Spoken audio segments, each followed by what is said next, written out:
संत जीव को समझाने के लिए संसार में आते हैं, शिक्षा देते हैं। उनका काम परमार्थ होता है, हर जीव का भला करना, भला करने की प्रेरणा देना और मालिक से भला मांगना। इंसान का मन कितना भी शैतान बन जाए, घटा घनघोर बन के छा जाए, तो भी संत पीर फकीर उसके लिए दुआ करते रहते हैं कि चलो अब नहीं तो कब, कभी न कभी तो जागेगा। हे मालिक रहमत कर, दया कर, तेरा जीव है, मन के हथों मजबूर है, काम वासना क्रोध लोभ मोह अहंकार में पड़ गया है। कोई ना कोई चोर इस पे छा गया है, जिसकी वजह से इसकी बुद्धि मारी गई है, इसका विवेक काम छोड़ गया है। पर तू तो रहमो करम का मालिक है, और रहमत कर, इसे सद्बुद्धि बख्श, ये तेरे नाम से जुड़ जाए, तेरी दया में रहमत को हासिल करे और दोनों जहां की खुशियों का हकदार बन जाए। तो संतों का काम दुआ करना होता है। वो दुआ करते हैं सबके लिए, मालिक से दुआ मांगते हैं। जो सुन लिया करते हैं, सुन के मान लिया करते हैं, उन पे असर होना शुरू हो जाता है।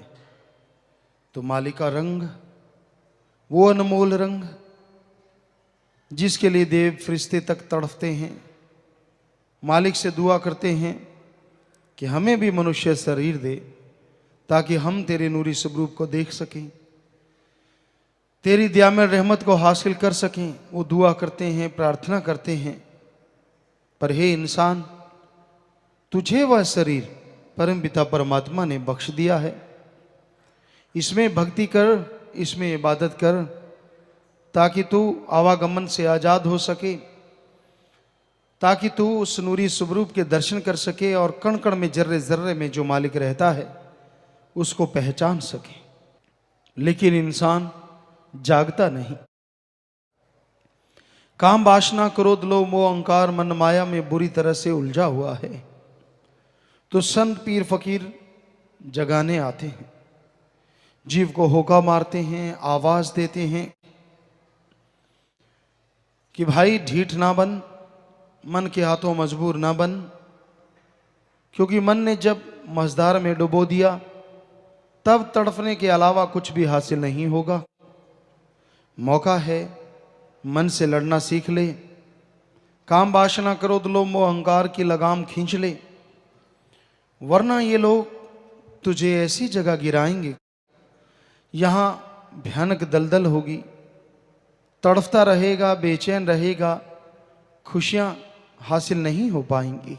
बहुत जीव मानते हैं, कोई कोई होते हैं जो नहीं मानते, और उनके अंदर मन का इतना पारा चढ़ा होता है कि वो सोचते हैं संत पीर फकीर उन्हें कुछ कहें या उन्हें कुछ अलग ऐसा कर दें। ऐसा कुछ होता नहीं।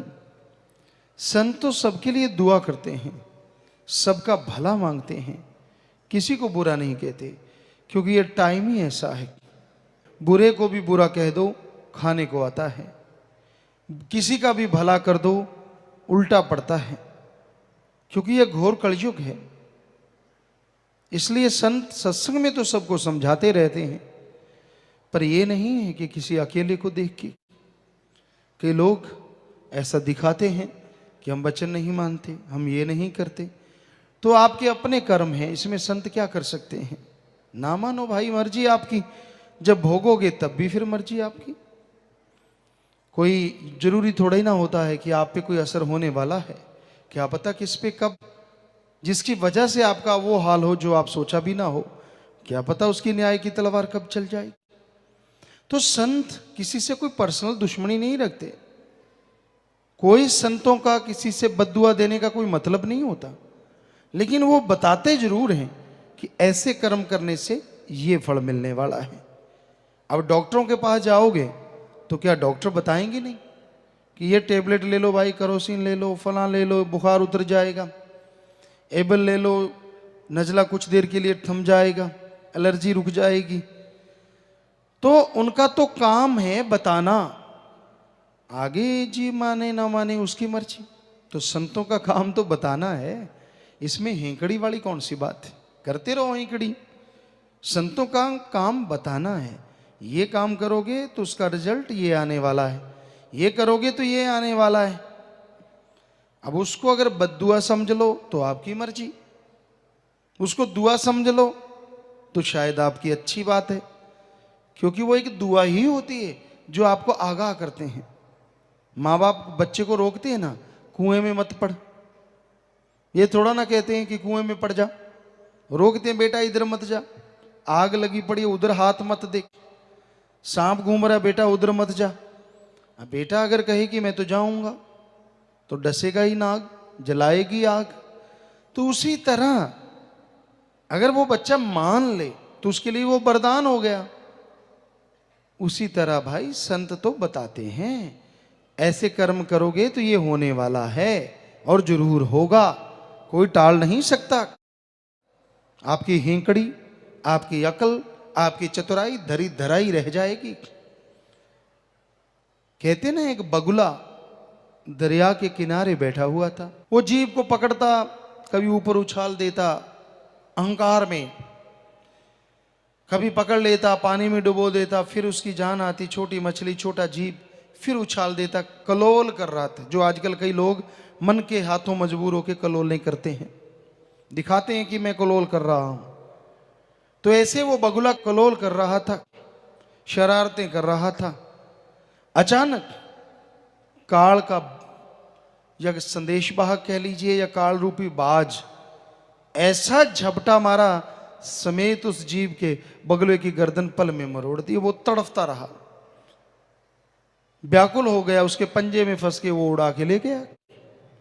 तो ऐसे ही अगर बुरे कर्म करते रहोगे, संत सत्संग में आके अपने आप को ये साबित करना चाहोगे कि मैं किसी की मानता नहीं, तो उसका बाज पता नहीं कब आन पड़े, सारी केलें सारी खेलें भूल जाओगे।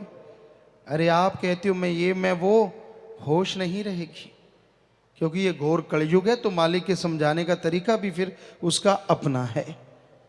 इसलिए हम तो आपको हाथ जोड़ के विनती कर सकते हैं, क्योंकि आप अपनी मर्जी के मालिक हैं, आप किसी के गुलाम थोड़े ही ना हैं।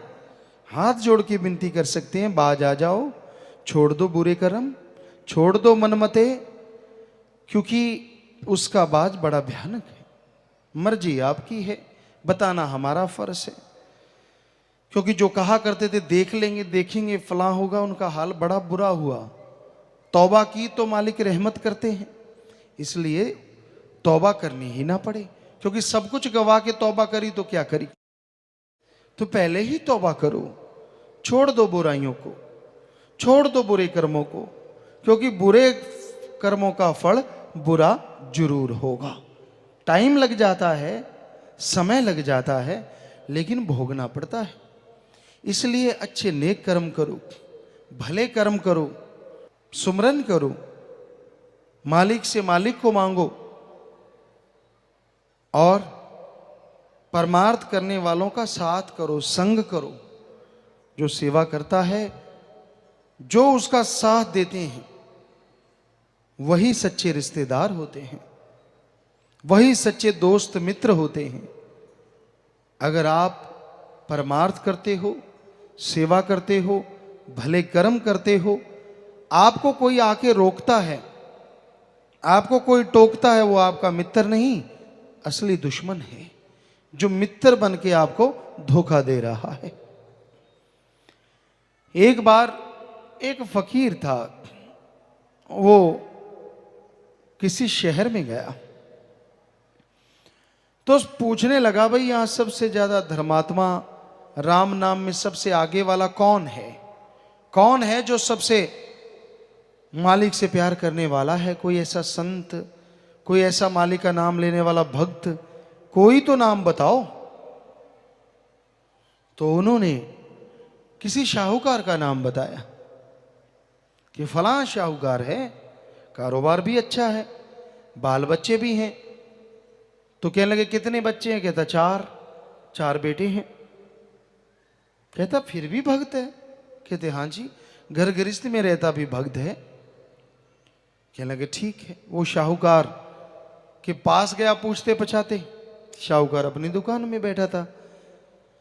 तो उस महात्मा ने जाके पूछा, जो कि फकीर था, इतना पहुंचा हुआ नहीं था, कि आप फला महात्मा हैं? कहने लगा, जी अहो भाग्य है, महात्मा तो आप हैं, मैं तो एक छोटा सा एक दुकानदार हूं, आप मेरी दुकान पे पधारे हैं, मेरे अहो भाग्य। कहने लगा, महात्मा को थोड़ा अहंकार आ गया, ये तो मेरे को इतना बोल रहा है। कहने लगा, आपके बेटे कितने हैं? कहने लगा, 2 बेटे हैं। महात्मा को गुस्सा आ गया, बड़ा गुस्सा आया कि मैं पूछ के आया हूं, इसके तो 4 बच्चे हैं और ये कह रहा 2 बच्चे हैं। गुस्सा आ गया, कहता तू झूठा है, पाखंडी है, कोई राम नाम लेने वाला नहीं, ये वो जो मुंह में आया बकता गया। क्योंकि आदमी जब अहंकार और मन के घोड़े पे सवार होता है ना, बड़ा अनाप शनाप बोलता है। जब क्रोध आ जाता है, अगला पिछला कुछ भी देखता नहीं, फिर जो मुंह में आ गया दाड़ दाड़ दाड़ दाड़। तो वो शाहूकार चुप बैठा रहा, वो फकीर बोलता रहा। कुछ बोलने के बाद जाने लगा, मैं जा रहा हूं, मुझे कोई मतलब नहीं। कहने लगा, बात तो बता, तुझे क्या हो गया? कहने लगा, आपके बेटे तो 4 हैं, मैं पूछ के आया हूं, और आप कह रहे हैं कि 2 हैं, आप झूठ बोल रहे हैं। तो वो शाहूकार मुस्कुराया, कहता फकीर बैठ। बैठ गया। कहता बेटे तो मेरे 4 हैं, लेकिन 2 को तो मैं मरा हुआ मानता हूं। कहने लगा, क्यों? कहता जब भी राम नाम की बात आती है, अल्लाह मालिक की बात आती है, परमार्थ की बात आती है, वो गाली गलौज करते हैं। 2 बेटे मेरे ऐसे हैं जो मेरा साथ ही नहीं देते, बल्कि राम नाम में मेरे साथ जाके सत्संग सुनते हैं, संतों के वचनों पे अमल करते हैं, उनकी वजह से मैं सुखी हूं और सतगुरु को मानने वाला हूं। जब ये बात सुनी तो फकीर नीचा हो गया कि वाकई ये तो वाकई बहुत अच्छे भक्त हैं, महात्मा हैं, मैं तो ऐसे अहंकार कर रहा था, हकीकत तो यही है। तो यार दोस्त भक्तों, साथ संगत जी वही है, रिश्ता नाता वही है जो राम नाम में आपका साथ दे। क्योंकि राम नाम में कोई बुराई नहीं है। जो भी कोई राम नाम में चलता है, अच्छाई नेकी में चलता है, उसका नाम अमर हुआ है, हो रहा है और हमेशा होता रहेगा। लोग उसके नाम की जय जयकार करते हैं, लोगों के दिलो दिमाग में उनका नाम बसा हुआ है, और वो खुद अपनी आत्मा का रक्षक होता है, आवागमन से आज़ाद होता है और कुलों का उद्धार कर देता है। जो निंदक बन जाते हैं, जो पाप कर्म करते हैं, कोई भी धर्म ले लो, कोई भी पवित्र ग्रंथ ले लो, उसमें लिखा पड़ा है उनका वो हश्र होता है कहने सुनने से परे। हम किसी का नाम नहीं लेंगे। कोई यहाँ पे एक सज्जन आए थे, एक परिवार आया था, मालिक से दुआ तो की कि वो ठीक हो जाए, शायद मालिक ने रहमत की हो। तो उसके परिवारों ने आज से 300-400 साल पहले, 500 साल पहले किसी पूर्ण गुरु की निंदा, और उनका हश्र ये हुआ कि उनके लोग आप अब तक देखो 400-500 साल हो चुके। अब तो हो सकता है बेपरवाह जी ने रहमत कर दी हो, कुछ कह नहीं सकते। जितने भी उनके परिवार के लोग होते हैं, चाहे लड़के लड़कियां, कोई भी पागल होते हैं, फिर उनका हाल बीमार होते हैं, मसल डेड होते हैं, और फिर उनकी मौत होती है। आप क्या समझते हैं? आप हेंकड़ी जमाते हैं, ये कर ले मेरा क्या कर लेगा? वो राम है, तेरे जैसे अरबों को बनाने वाला है। अगर तू उसके किसी भक्त की, फकीर की निंदा करता है, फकीर कुछ नहीं करेंगे, उन्होंने तो दुआ करनी है। पर अगर जिसके अहंकार के बूते पे तू उछल कूद रहा है, तो फकीरों का भी कोई खसम है, भक्तों का भी कोई खसम है। वो तो देख रहा है ना कि मेरे बच्चे को, मेरी औलाद को ये बिना वजह इतना कुछ कर रहा है, फिर कुलों का ऐसा बुरा हश्र होता है। और आज के युग में तो हाथों हाथ जीव को पता चलता है कि भाई तूने ऐसा किया और ऐसा हो रहा है। बहुत लोग ऐसे बाद में मुआफ़ी मांगते हैं, बुरा कर्म करके, गुनाह करके पश्चाताप करते हैं, फिर भी बेहतर है कि वो जाग जाते हैं और तौबा कर देते हैं कि मैंने बुराई छोड़ दी, तो उनका मालिक उद्धार जरूर कर देते हैं। वो बख्शनहार भी है। जीव सच्चे दिल से कबूल कर ले, तौबा कर ले, तो उसके सारे पाप कर्म काट भी देता है। पर जो कोड़ किरले की तरह गर्दन अकड़ के रखते हैं ना, मेरा क्या कर लेंगे, मेरा ये, मेरा वो, तो भाई फिर पता नहीं होता ट्रैक्टर के पीछे डिस्क है कितने टुकड़े हो जाएं। हम ये नहीं कहते कि हम कोई बद्दुआ दे रहे हैं, हम तो कर्मों का नतीजा, रिजल्ट बता रहे हैं। जैसे कर्म करोगे फल भोगना ही है। ये ना इंतजार करो देखेंगे क्या होगा। क्यों इंतजार कर रहे हो कि ऐसा कुछ हो गया तो फिर आप थोड़े ही ना देखोगे, आपके आसपास वाले देखेंगे। तो बुरा कर्म ना करो। निंदा तो अपने माँ बाप की, भाई बहन की, किसी की भी ना करो, क्योंकि निंदा भली किसी की नाही, मनमुख मुग्ध करन, मुंह काले तिन निंद का नरके घोर पवन। गुरु सहवानों के ये वचन है। हिंदू धर्म में पवित्र रामायण में भी लिखा है कि जो निंदा करता है वो 100 गौ घात करने के से भी बढ़ के महापापी है। तो ये ऐसा पाप है जो 1 सेकंड में कर देता है और सारी उम्र आदमी भोगता रहता है। इसलिए भाई कभी किसी को बुरा ना कहो। बुरा कहना है तो अपने मन को कहो जो आपको टिकने नहीं देता। बुरा कहना है तो अपनी बुराइयों को कहो। मालिक से मौत मांगना, मालिक से कोई बुरी चीज मांगना, ये भी आपका मन अहंकारी है। मालिक से जिंदगी मांगो, बेहतर जिंदगी मांग लो। मालिक मुझे ऐसी जिंदगी बख्श दे जिसमें बहार हो, मुझे ऐसी ताकत बख्श दे मन मेरे पांव के नीचे कुचला जाए, ये भी तो मांग सकते हो। ये क्यों मांगते हो कि मौत चाहिए? ये क्यों मांगते हो कि बुरा चीज चाहिए? क्यों, किस लिए? मालिक से मांगना अच्छा मांगो, तड़फ के मांगो। यकीन मानो आपकी मांग वो जरूर सुनेगा और समय के अनुसार पूरी भी कर देगा।